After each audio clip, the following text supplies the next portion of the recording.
जी अस्सलाम वालेकुम स्टूडेंट्स। आज का अपना जो सेशन है वो उसका आगाज़ करते हैं। आज के सेशन में हमने जो बात करनी है वो इलास्टिसिटी ऑफ डिमांड सप्लाई के टॉपिक को जारी रखना है। इसके अंदर जो हमने ज़रूरी बात करनी है वो ये है कि देखिए, हमने इससे पहले प्राइस इलास्टिसिटी ऑफ डिमांड को मुकम्मल कर लिया। लास्ट सेशन में हमने ज्योमेट्रिक मेथड को मुकम्मल कर लिया था और आपका जो एक्सपेंडिचर मेथड है, आउटले मेथड, उसे भी कवर कर लिया था। आज के इस सेशन में हम income elasticity of demand and cross elasticity of demand पे बात करते हैं। तो चलिए स्टार्ट करते हैं। देखिए, जहाँ तक इनकम इलास्टिसिटी का मसला है, ये कोई बड़ी बात नहीं है, बिल्कुल वही बात है कि अगर आप कहते हो other things remain the same, बाकी चीज़ें वही रहें, other things remain the same, percentage change in demand due to percentage change in income।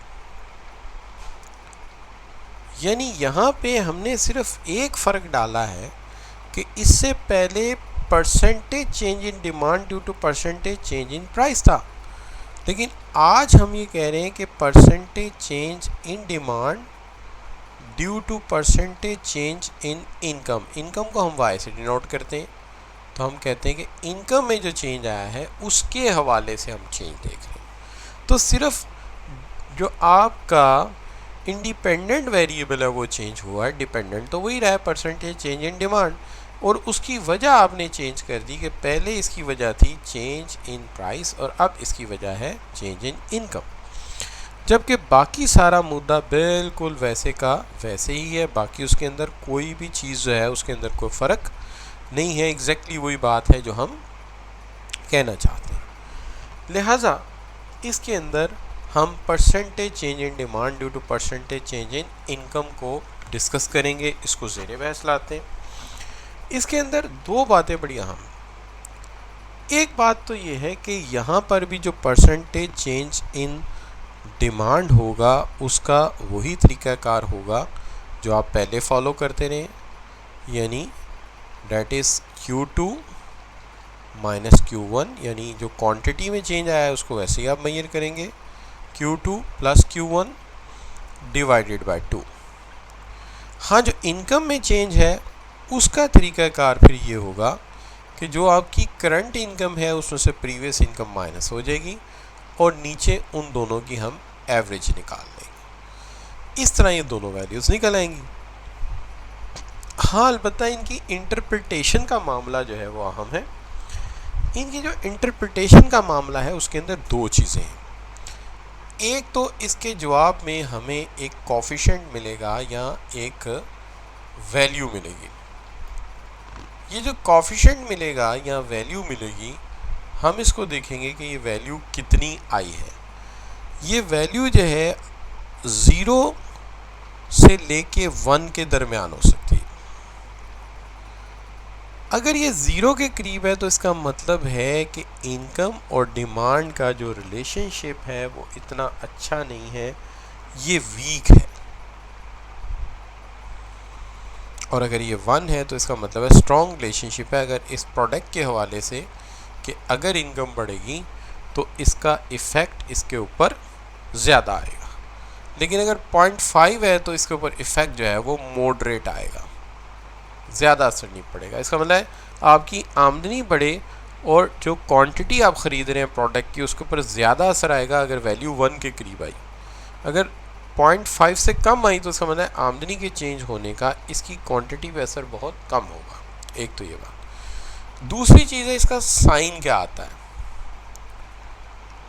अगर इनकम के बढ़ने से किसी चीज़ को ज़्यादा ख़रीदा जाए तो इसका मतलब ये नॉर्मल गुड है। इसका मतलब इनकम के बढ़ने से डिमांड बढ़ रही है तो रिलेशनशिप पॉजिटिव है, तो पॉजिटिव साइन आया तो ये नॉर्मल गुड होगी। लेकिन अगर इनकम के बढ़ने से पहले की निस्बत वो चीज़ कम खरीदी गई तो इसका मतलब ये होगा कि रिलेशनशिप नेगेटिव है, तो ये फिर नॉर्मल गुड नहीं है, ये फिर इन्फीरियर गुड है। ये फिर नॉर्मल गुड नहीं, ये फिर इन्फीरियर गुड है। तो लिहाजा इस चीज़ का ख्याल रखना पड़ेगा। साइन पर्टिकुलरली इम्पॉर्टेंट है हमारे नज़दीक कि पॉजिटिव साइन आया तो नॉर्मल गुड है, और अगर इस कोफिशिएंट के साथ, इसकी वैल्यू के साथ नेगेटिव साइन आया तो फिर ये इन्फीरियर गुड है। तो चलिए हम इसके ऊपर जो है डिस्कस कर लेते हैं। ये मैंने नॉर्मल गुड के हवाले से तफसील लिख दी और ये इन्फीरियर गुड के हवाले से आप इसको स्टडी कर सकते हैं, जो जैसा कि मैंने आपको भी समझाया है। इसके हवाले से डिमांड का भी आप देख सकते हैं कि अगर नॉर्मल गुड है तो फिर तो इनकम के बढ़ने से डिमांड बढ़नी चाहिए, तो उसका डिमांड का इनकम के एतबार से, कंज्यूमर इनकम के एतबार से पॉजिटिव स्लोप होना चाहिए। और अगर इनकम के बढ़ने पर डिमांड कम हो रही है या इनकम के कम होने पर डिमांड ज़्यादा हो रही है तो फिर ये इन्फीरियर गुड है, फिर ये इन्फीरियर गुड है। यहाँ पे हमने एक एग्जांपल ली है ताकि हम आपको समझा सकें। हालांकि मोस्टली स्टूडेंट जो है इस एग्जांपल से वैसे ही नेगेटिव पॉजिटिव रिलेशनशिप से बता सकते हैं कि ये इन्फीरियर गुड है या नॉर्मल गुड है, लेकिन रवायत के पेश नज़र हम ऐसा करते हैं कि इसको डिस्कस कर लेते हैं। जैसे फर्स्ट एग्जांपल को मैं लेता हूँ सबसे पहले। तो पहली एग्जांपल में मैं ये कहता हूँ कि आपकी इनिशियल इनकम बताई गई है 3000, लेकिन इनकम चेंज हुई है, ठीक है, कितनी बताई गई है, दैट इज़ 30,000 सॉरी, और चेंज होके ये इनकम बन गई है 50,000, ठीक है जी। जबकि इस प्रोडक्ट की क्वांटिटी को जब मैं देखता हूँ तो क्वांटिटी हुई है 50 से 40, तो मैं कह सकता हूँ it is Q1 to Q2। तो पहले ये थी 50 और बाद में होगी कितनी जी, 50 से 40 पाउंड हो गई। तो 50 से 40 केजी कह लीजिए, पाउंड कह लीजिए। अब अगर इस एतबार से देखा जाए तो हमें कैलकुलेट करना है percentage change in demand by percentage change in income. तो ये हमारी इनकम एलास्टिसिटी कहलाएगी। तो परसेंटेज चेंज इन डिमांड अगर निकालनी है तो हम लिखेंगे Q2 minus Q1, Q2 plus Q1 divided by 2। तो ये हो गया 40 minus 50 and 40 plus 50 divided by 2। इसका मतलब ये हुआ कि ये बन जाएगा -10 आ जाएगा न्यूमरेटर, और डिनोमिनेटर इसका आ जाएगा 45। डिवाइड करूँगा आएगा -0.22। दूसरी तरफ इनकम है, उसको हम कहते हैं परसेंटेज चेंज इन इनकम। निकलेगी कैसे, new income minus previous income, new income plus previous income divided by 2। तो नई इनकम आपकी है 50,000, पुरानी इनकम है आपकी 40,000, और आपकी previous income, new income plus previous income दोनों को डिवाइड कर देते हैं, प्लस कर लेते हैं, डिवाइड कर देते हैं 2 पे। तो ऊपर आ गया आपके पास, सॉरी मैंने यहाँ गलत लिख दिया, राइट डाउन 40, हमें लिखना चाहिए था 30,000, ठीक है ना, 30,000 जितना कि यहाँ पे लिखा है, ठीक है, जज्बाती नहीं होना। तो यहाँ पे आ जाएगा आपका 20,000, और 20,000 को आप डिवाइड कर देंगे किस पे, 40,000 पे। तो ये आंसर आपका आ जाएगा 0.5। जब हम इसको जाके पुट करेंगे आपके फार्मूला में तो -0.22 डिवाइडेड बाय 0.5, तो ये आ जाएगा आपका आंसर -0.44। अब इसके दो हिस्से कर लेते हैं। एक हिस्सा कर लेते हैं इसके कॉफिशिएंट का जिसकी वैल्यू आई है 0.44, और दूसरा हिस्सा कर लेते हैं इसके साइन का जो आया है नेगेटिव। नेगेटिव साइन ये शो करता है कि अगर इनकम बढ़ी तो इसकी डिमांड कम होगी, लिहाजा ये एक इन्फीरियर गुड है। और जहाँ तक इनकम का इसके ऊपर असर का ताल्लुक है तो इसका इफ़ेक्ट मॉडरेट होगा, बहुत ज़्यादा भी नहीं होगा और बहुत कम भी नहीं होगा। चूँकि 0.55 के करीब है आप, तो इस चीज़ का असर मॉडरेट होगा। तो ये है इसका जो एक हिस्सा कवर हो गया। चूँकि हमने कहा था कि अगर इसका साइन जो है वो रिवर्स इम्पैक्ट आता है तो इसका मतलब है आमदनी के बढ़ने से डिमांड बढ़नी चाहिए थी, लेकिन यहाँ तो कम हो गई है। इसका मतलब ये है कि ये ऐसी चीज़ है जिसको कंज्यूमर इंपॉर्टेंस नहीं देता, तो फिर ये इन्फीरियर। दूसरी तरफ चलते हैं तो दूसरा सवाल जो हमें दिया गया है उसके अंदर एक शख्स की इनकम 10,000 से 15,000 हुई और डिमांड 50 से 70 हुई।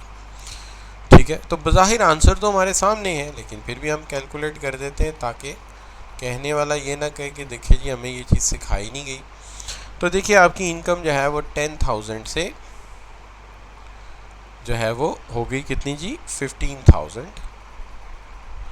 और जो इसकी क्वांटिटी है वो Q1 से Q2 हो गई। तो पहली क्वांटिटी जो थी आपकी वो थी डेट इज़ 50 और दूसरी क्वांटिटी है 70। तो अब इस दफ़ा जब आप करेंगे percentage change in demand by percentage change in income, तो परसेंटेज चेंज इन डिमांड जो है that's equivalent to Q2 minus Q1 divided by Q2 plus Q1 divided by 2। इसका मतलब ये होगा कि 70 माइनस 50, 70 प्लस 50 डिवाइडेड बाय 2, तो ये आ जाएगा आपका 20 बाय 60, 20 बाय 60। तो ये आंसर आ जाएगा आपका पॉजिटिव 0.33। दूसरी तरफ इनकम में भी आप देखते हैं कि जो परसेंटेज इन इनकम है Y2 minus Y1, Y2 plus Y1 divided by 2, ये आ जाएगा आपका date is 15,000 minus 10,000, 15,000 plus 10,000 divided by 2, तो ये आ जाएगा आपका 5,000 by you can say date is equivalent to 12,500। Answer आ गया आपका 0.4। अब यहाँ पे जब आप इन दोनों को पुट करते हैं, ऊपर क्वांटिटी आएगी 0.33, नीचे आ गया 0.4, तो ये आ गया आपका 0.825। अब इसे दो हिस्से कर लेते हैं, एक इसका साइन है जो पॉजिटिव आया है और एक इसका कॉफिशेंट है जो 0.825 आया है, जो तकरीबन 1 के करीब करीब है। तो हम कहते हैं कि इनकम का प्रोडक्ट की डिमांड पर एक स्ट्रॉन्ग असर होगा और पॉजिटिव होने की वजह से ये गुड जो है ये नॉर्मल होगी। अगर इनकम बढ़ेगी तो इसकी डिमांड में इजाफा होगा। तो ये बच्चों हमने कहा इनकम इलास्टिसिटी के हवाले से। तो ये होता है कि जब इनकम चेंज होती है तो डिमांड पे क्या इफेक्ट आता है, इसलिए हम इसको इनकम इलास्टिसिटी कहते हैं। ये एक हिस्सा था इसका। दूसरा हिस्सा आप जानते हैं हमारा वो क्रॉस इलास्टिसिटी का था, ठीक है जी। लेकिन उससे पहले ये सवाल देख लेते हैं कि देखिए list the determinant of price elasticity of demand, ये हम पहले डिस्कस कर चुके हैं। इसके अंदर ये सवाल काबिल ज़िक्र है इस वक्त, explain the usefulness to a business for the information on price and income elasticity of demand, कि इसकी यूज़फुलनेस क्या है। इसके ऊपर आगे चल के मैं तफसील से बात करता हूँ। हाँ, अगर डिस्क्राइब करना पड़ जाए इनकम इलास्टिसिटी ऑफ डिमांड तो वो आपके लिए मुश्किल नहीं होना चाहिए। ये percentage change in demand due to percentage change in income, ठीक होगी बात। प्राइस इलास्टिसिटी ऑफ डिमांड के हवाले से अगर देखा जाए तो हम कहते हैं the income elasticity of demand for an inferior good है अरिथमेटिक साइन, कि अगर income elasticity for inferior good होगी तो इसका साइन क्या होगा, तो इसका साइन नेगेटिव होगा। और अगर ये गुड जो है इंफीरियर है एक और सवाल में, तो ऑब्वियसली इसका साइन नेगेटिव होगा। अगर ये सुपीरियर होती तो इसका साइन पॉजिटिव होता, या नॉर्मल गुड होती, नॉर्मल गुड होती, इसका साइन पॉजिटिव होता। चलिए जी, तो अब हम चलते हैं आपके क्वेश्चन नंबर आपके अगले सवाल की तरफ, जो कि क्रॉस इलास्टिसिटी ऑफ डिमांड है, अगला टॉपिक है। अब ये जो क्रॉस इलास्टिसिटी ऑफ डिमांड है ये बिल्कुल कॉन्सेप्ट में कुछ ज़्यादा बड़ी बात नहीं, पहले हम इसको कई जगह पढ़ चुके हैं। अब ये भी बात हुई कि other things remain the same, a percentage change in demand due to percentage change in the price of product else one. यानी आप ये कह सकते हैं कि percentage change in quantity demanded of A by the percentage change of price of B, quantity A की और price B की। तो इसका मतलब ये हुआ कि आप कहना ये चाहते हैं कि other things remain the same, other things remain the same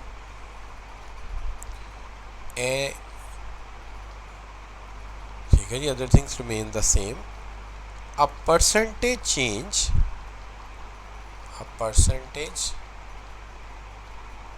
change in the demand of product A due to percentage change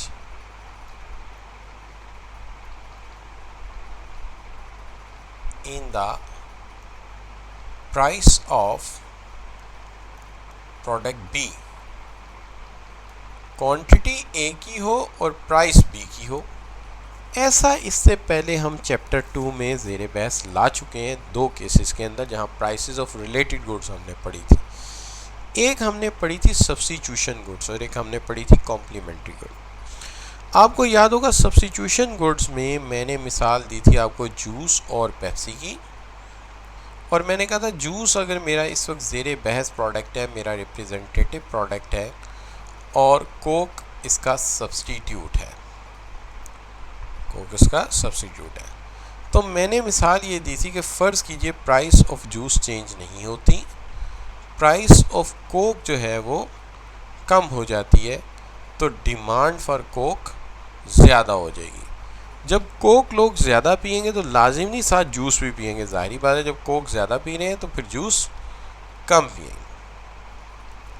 इसका मतलब ये हुआ कि कोक की प्राइस, यानी कोक एक डिफरेंट प्रोडक्ट है, मेरे प्रोडक्ट की प्राइस सेम है, कोक की प्राइस ने मेरी प्रोडक्ट यानी जूस की डिमांड पे असर किया है। और अगर आप देखें तो ये असर उलट किया है, यानी जो है सेम किया है। अगर आप ये गौर करें तो ये असर सेम किया है, चूँकि ये सब्स्टिट्यूट है, सब्स्टिट्यूट असर सेम करता है, तो उसे सेम असर किया है कि जब उसकी प्राइस कम हुई है तो मेरी डिमांड कम हुई है। ठीक है, इसका मतलब ये है कि इसका रिलेशनशिप मेरे साथ पॉजिटिव बन रहा है।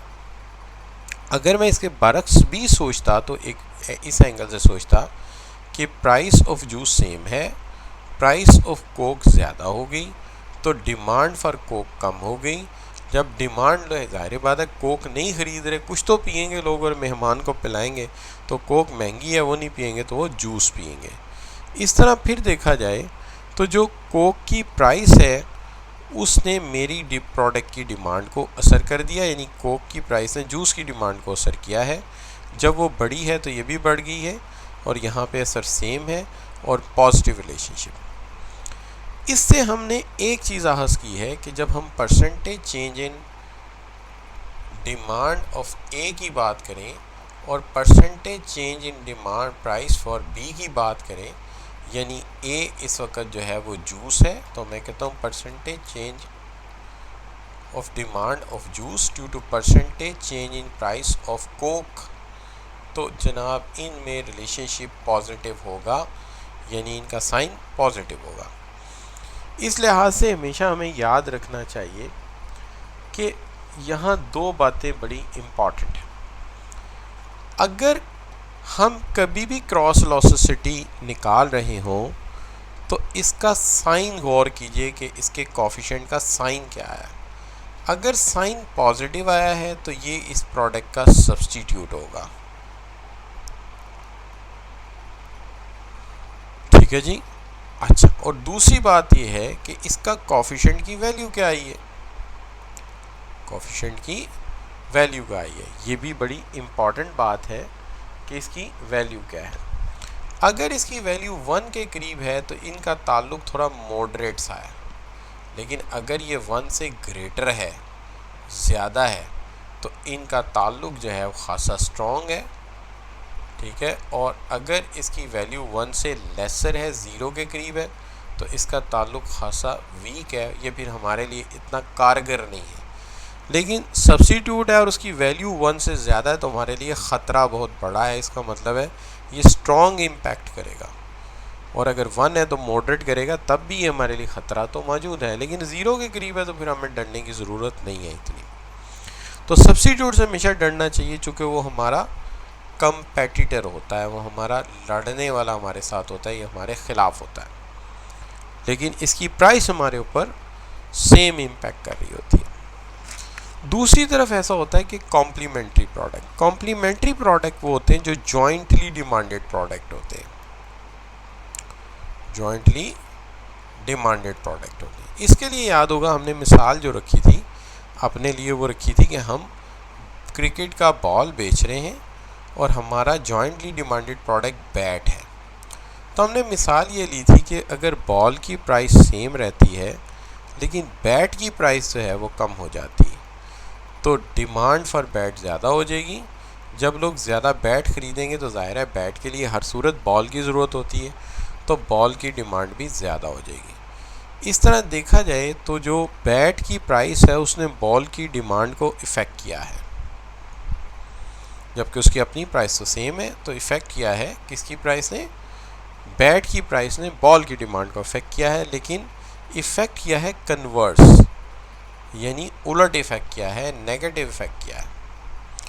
अगर इसी बात को फिर एक दफ़ा दोहराया जाए दूसरे एंगल से कि प्राइस ऑफ बॉल बिल्कुल चेंज नहीं हुई, प्राइस ऑफ बैट जो है वो ज़्यादा हो गई है और डिमांड फॉर बैट जो है वो कम हो गई है। अब लोगों के पास बैट नहीं है तो जाहिर है वो बॉल भी नहीं ख़रीदेंगे, इस तरह बॉल की डिमांड भी कम हो गई है।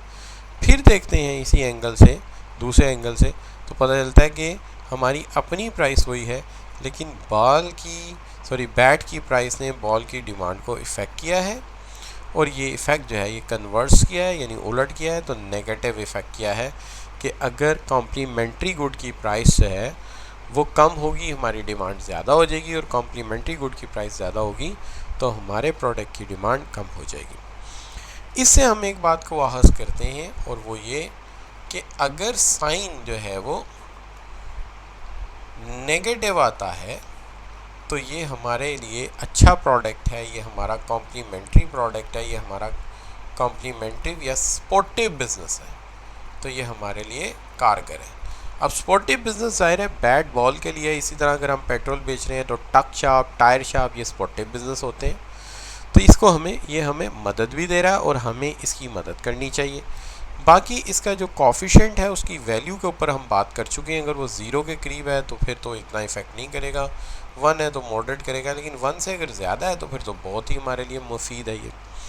तो ये चीज़ आ जाती है। इस हवाले से हमारे पास सवालात तो बहुत सारे हैं, लेकिन हम जिस सवाल की बात करेंगे वो एक पास पेपर का क्वेश्चन है। हाँ, अलबत्ता ये डायग्राम्स को अगर आप चाहें तो फोकस कर लें कि जनाब अगर ये सेम इफ़ेक्ट कर रहा है तो ये आपका सब्स्टिट्यूट है, पॉजिटिव रिलेशनशिप है तो क्या है, सब्स्टिट्यूट है।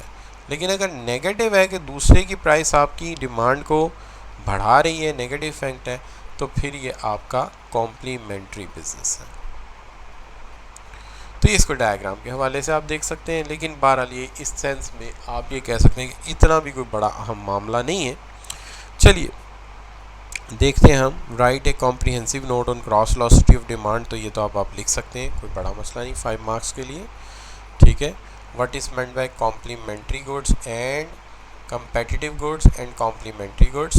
कंपेटिटिव गुड्स जो होती हैं वो सब्स्टिट्यूट होती हैं, जिनसे अभी हम बात करके आए हैं, कोक एंड जूस, और कॉम्प्लीमेंट्री वो होती हैं जो जॉइंटली डिमांडेड होती है, जैसे अभी हमने बात की जनाब बैट और बॉल की। चलिए सवाल पे चलते हैं। आज का जो सवाल बड़ा अहम है, ठीक है जी, वो आपके सामने रखते हैं। ये सवाल है ऑटम 15 का, और मैं जब भी ये टॉपिक पढ़ाता हूँ मुझे ये सवाल बड़ा अच्छा लगता है। इसमें एक अल्फ़ा प्रोडक्ट है जिसकी क्वांटिटी ली गई है, और बीटा प्रोडक्ट है जिसकी प्राइस ली गई है। दोनों में चेंज से पूछा हमसे ये क्या है सबसे पहले कि आप हमें ये बता दीजिए कैलकुलेट करके क्रॉस वेलोसिटी ऑफ डिमांड। याद रखिए क्रॉस वेलोसिटी का ये साइन यूज़ होता है क्रॉस एक्स और ईडी, और एक्स ईडी का मतलब है क्रॉस ईडी यानी क्रॉस वेलोसिटी ऑफ डिमांड।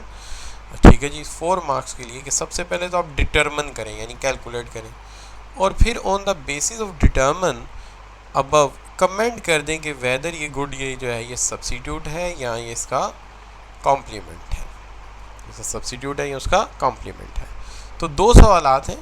पहला सवाल जो है उसके अंदर अल्फ़ा और बीटा, चलिए पहले पे पहले बात करते हैं फिर दूसरे पे बात करेंगे। तो पहला जो आपके सामने प्रोडक्ट है उसके अंदर जो है अल्फ़ा एक प्रोडक्ट है, तो अल्फ़ा जो है उसकी ली गई है क्वांटिटी, और क्वांटिटी है A1 यानी पहली क्वांटिटी जो है इसकी वो है 300, और दूसरी जो चेंज होके आई है वो है इसकी 250। मैं इंक चेंज कर लेता हूँ, रेड इंक अच्छी नहीं होती काम के लिए, ब्लैक इंक आपने यूज़ करनी है पेपर में। दूसरी तरफ प्राइस ली गई है बीटा की, तो बीटा की पहली प्राइस जो है वो ली गई है 50, और जो दूसरी प्राइस ली गई है जो चेंज प्राइस है वो है 55। देखते हैं यही है, बिल्कुल ठीक है। हम इसके अंदर जो फार्मूला फॉलो करेंगे वो है percentage change in demand of alpha, ठीक है जी, and percentage change in price of beta. तो हम percentage change in demand of alpha निकालते हैं, वो निकलेगी आपकी A2 minus A1, A2 plus A1 divided by 2, तो ये बच्चों आ जाएगी आपकी 250 divided by 300, sorry minus by 300, 250 plus 300 divided by 2, तो ये आता है आपका -50 ओवर 275, तो यहाँ पे आ जाएगा -0.18।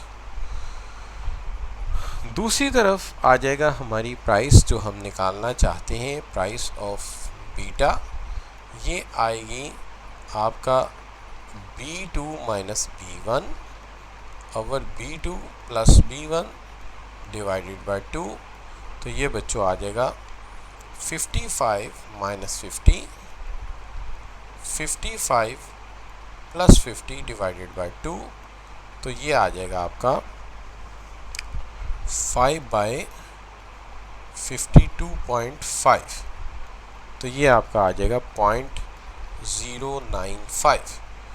अब इस हवाले से अगर आप देखते हैं तो ये आएगा -0.18 ऊपर आ जाएगा, और नीचे जो आएगा आपका यानी डिनोमिनेटर वो आ जाएगा 0.095। डिवाइड करेंगे इस पे तो जवाब आएगा -1.89। अब इसके साथ जो माइनस आया है यानी साइन बड़ी इंपॉर्टेंट चीज़ है, इसका साइन जो आया है वो नेगेटिव है। नेगेटिव साइन हमेशा आप जानते हैं कि कॉम्प्लीमेंट्री में कन्वर्स आता है, लिहाजा ये हमारा कॉम्प्लीमेंट्री केस है, ये इसके उलट जा रहा है, ये हमारा स्पोर्टिव बिजनेस है। और इसकी जो वैल्यू आई है 1.89, ये 1 से ज़्यादा है, और ये बता रही है कि ये बड़ा स्ट्रॉन्ग कॉम्प्लीमेंट्री बिजनेस है। इसका मतलब है ये जितना स्ट्रॉन्ग होगा हमारा बिजनेस उतना ही ज़्यादा ताकतवर और स्ट्रॉन्ग होगा, ये उतनी ही ज़्यादा हमारे बिजनेस की मदद करेगा। तो ये हमारे प्रोडक्ट के लिए सब्स्टिट्यूट है। दूसरी तरफ अगर आप देखते हैं जो दूसरा प्रोडक्ट है, तो दूसरा प्रोडक्ट जो है वो है आपका जिसके अंदर क्वांटिटी गैमा की है और जो प्राइस है वो डेल्टा की है। चलिए इसको भी हल करते हैं। इसको हल करते हैं तो ये जनाब जो है क्वांटिटी हो डेल्टा की, ठीक है, क्वांटिटी हो डेल्टा की, D1 इक्वल्स टू 100 और D2 इक्वल्स टू 125। अगर ये कोई चीज़ ज़ुबानी निकल सकती होती तो ज़रूर निकलती। एग्ज़ामिनर ये कहता है जबकि प्राइस है गैमा की, एग्ज़ामिनर ये कहता है कि बाद स्टूडेंट्स ने न्यूमेरिकल वर्क किए बगैर आंसर दे दिए, तो न्यूमेरिकल वर्क किए बगैर यानी स्टेप बताए बगैर अगर आप लिखेंगे तो that's not will be admitted. ठीक है जी। तो यहाँ पे भी फार्मूला वही है, percentage change in delta by percentage change in price of gamma. तो चलिए परसेंटेज चेंज इन डेल्टा देखते हैं। डेट इज़, आप ये कह सकते हैं कि दिस इज़ D2 माइनस, एक दफ़ा जरा देख लीजिए डिमांड किसकी है और प्राइस किसकी है। हाँ, डिमांड गैमा की है और प्राइस डेल्टा की है, सॉरी। तो फिर हम इसको यूँ कर लेते हैं कि लिखा है शायद मैंने ठीक है, गैमा 400, ठीक है। तो हम ये करेंगे बच्चों कि डेल्टा की बजाय यहाँ पे लिखेंगे gamma 2 minus gamma 1, gamma 2 plus gamma 1। तो ये क्वांटिटी ये है एक्चुअली, डिवाइडेड बाय 2। तो 450 minus 400, 450 minus 400 divided by 2 equal ये आ जाएगा आपका जो है ये 50 बाय 425, 50 बाय 425, जिसका मतलब होगा ये आ जाएगा 0.1176, 0.1176। जबकि दूसरा जो है वो आ जाएगा आपका परसेंटेज चेंज इन, आपका आ जाएगा डेट इज़ प्राइस। तो प्राइस जो है आपकी वो है, हमने कही जो डिमांड है वो गैमा की है और प्राइस डेल्टा की है। Let me see again, yes it's so.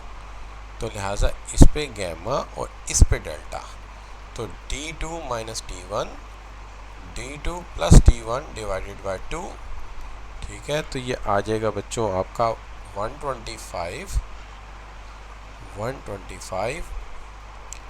Minus 100 and 125 plus 100 divided by 2 and that's equal to 25 by 112.5, that's equal to 0.222।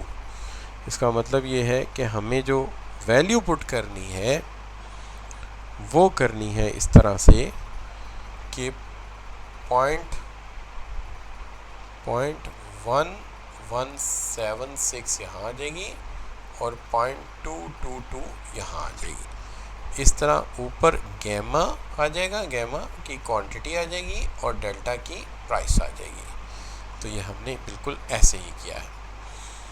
तो जो आंसर आएगा आपका वो आएगा 0.531 और साइन आ गया पॉजिटिव। अब अगर आप देखें तो जो साइन पॉजिटिव है ये गवाही दे रहा है चीख चीख के कि सेम इफ़ेक्ट होता है सब्स्टिट्यूशन में।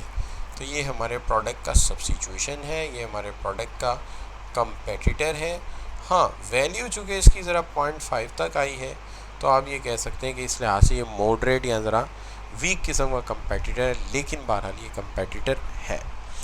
तो ये बच्चों हमने इसको निकाल लिया क्रॉस लॉसिसिटी को। तो यहाँ तक हमारा एक मसला जो है वो सॉल्व हो गया। अब जहाँ तक सवाल है कि यहाँ पर हम एक चीज़ जो ज़ेर बहस लाना चाहते हैं और वो ये चीज़ है कि हम ये भी डिस्कस करना चाहते हैं कि एक बड़ा अहम सवाल जो क्वेश्चन बैंक में गिवन है उस पर बात करना चाहते हैं।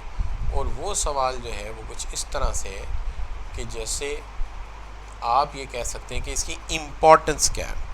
देखिए इसके सवाल में जो यही सवाल है वो कहता है state why firm need to know cross elasticity. देखिए क्रॉस लॉसिसिटी हमें ये बताती है कि जो प्रोडक्ट हमारा है वो हमारा स्ट्रेटेजिकली हिकमत अमली के एतबार से हमारा प्रोडक्ट जो है वो हमारा कंपेटिटर है या हमारा सपोर्टर है। अगर साइन नेगेटिव आया तो वो सपोर्टर है, साइन पॉजिटिव आया तो वो सब्स्टिट्यूट है। इसका मतलब ये है कि वो हमारा कंपेटिटर है। तो ये हमें हेल्प करता है कि effect of change in price of your product on the other product, कि अगर आपके प्रोडक्ट की प्राइस चेंज करते हैं तो उस पर क्या असर होगा और अगर उसकी प्राइस चेंज होती है तो आपके ऊपर क्या असर होगा। लिहाजा आप स्ट्रेटेजी डबल वे में खेलते हैं कि अगर उसने प्राइस चेंज की मेरा क्या इफ़ेक्ट होगा और अगर मैंने चेंज की तो उसके ऊपर क्या इफ़ेक्ट आएगा। इस तरह आपको पता चल जाता है इफ़ेक्ट ऑफ चेंज, ठीक है, effect of change in other product prices on your product, कि अगर वो प्राइस चेंज करेंगे तो हमारे प्रोडक्ट पे क्या असर पड़ेगा। तो ये देखिए सारी बिजनेस लैंग्वेज है, ये इकोनॉमिक्स लैंग्वेज तो नहीं है, स्ट्रेटेजी है, प्रोडक्ट का कंपटीशन देख रहे हैं, कंपेटिटर देख रहे हैं या कॉम्प्लीमेंट्री बिजनेस देख रहे हैं, तो इस प्योर बिजनेस लैंग्वेज, इसलिए इस सब्जेक्ट को हम इकोनॉमिक्स एंड फाइनेंस कहते हैं। और जर्नली इस सब्जेक्ट को ज़्यादा जस्टिफाई करते हैं जो लोग बिजनेस मैनेजमेंट साइड के हैं या जो ज़्यादातर डील करते हैं बिजनेस स्ट्रेटजीज़ को। अच्छा बच्चों, ये इसका सोल्यूशन है जो एग्जामिनर ने दिया था, मैंने वो भी पेस्ट कर दिया है, ठीक है, और एग्जामिनर के कमेंट्स भी साथ ही पेस्ट कर दिए ताकि ये भी आपको अंदाज़ा हो जाए। एग्जामिनर ने जो कमेंट्स दिए हैं वो ये हैं कि आम तौर पे जो न्यूमेरिकल था वो स्टूडेंट्स ने अच्छा कैलकुलेट किया है। हाँ, कुछ कैंडिडेट कंफ्यूज हुए हैं जिन्होंने इनकरेक्टली न्यूमरेटर और डिनोमिनेटर को स्विच ओवर कर दिया, लेकिन दूसरी तरफ अगर देखा जाए तो कुछ स्टूडेंट ऐसे हैं जिन्होंने डिस्क्राइब करते हुए नेगेटिव एंड पॉजिटिव को नहीं समझा और नेगेटिव को जो है वो सब्स्टिट्यूट डिक्लेयर कर दिया और पॉजिटिव को कम्प्लीमेंट्री डिक्लेयर कर दिया, चूँकि वो साइन जहन में आता है, जब मुस्बत है तो मुस्बत असर होगा, नेगेटिव है तो नेगेटिव आएगा, जबकि क्रॉस वेलोसिटी में साइन भी क्रॉस हो जाता है, उलट हो जाता है। तो ये जहन में रहना चाहिए कि अगर नेगेटिव है कन्वर्स असर आ रहा है वो कॉम्प्लीमेंट्री है, और अगर पॉजिटिव है तो फिर सेम असर आ रहा है वो सब्स्टिट्यूशन है। तो याद मैं इस तरह रखता हूँ कि सेम एस सब्स्टिट्यूट, कन्वर्स उलट, कॉम्प्लीमेंट्री, इस तरह आप याद रखते हैं। Very few student could satisfactorily answer this part, यानी जो दूसरा पार्ट था कि इसकी इंपॉर्टेंस बताओ, उसके ऊपर बहुत ही कम स्टूडेंट ने सही आंसर उसको प्रोवाइड किया। तो ये भी आप लाजमी देखा करें, चूँकि जो गलतियाँ पहले वालों ने की हैं हमें उन्हीं से सबक सीखकर अपने आप को बेटर साबित करना। क्लियर जी? तो ये बच्चों एग्जामिनर के कमेंट्स थे।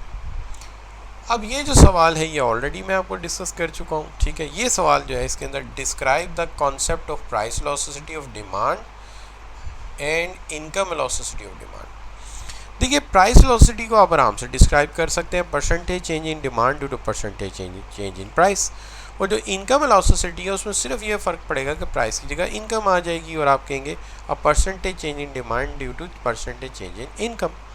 हाँ, ये है कि वो कहते हैं explain the usefulness to a business of information on price and income elasticity of demand for a product. तीन अलग अलग मार्क्स हैं। क्वेश्चन बैंक इसको कह रहा है, किसी वक्त एग्जामिनर की नज़र पड़ेगी तो हमसे पूछ लेगा।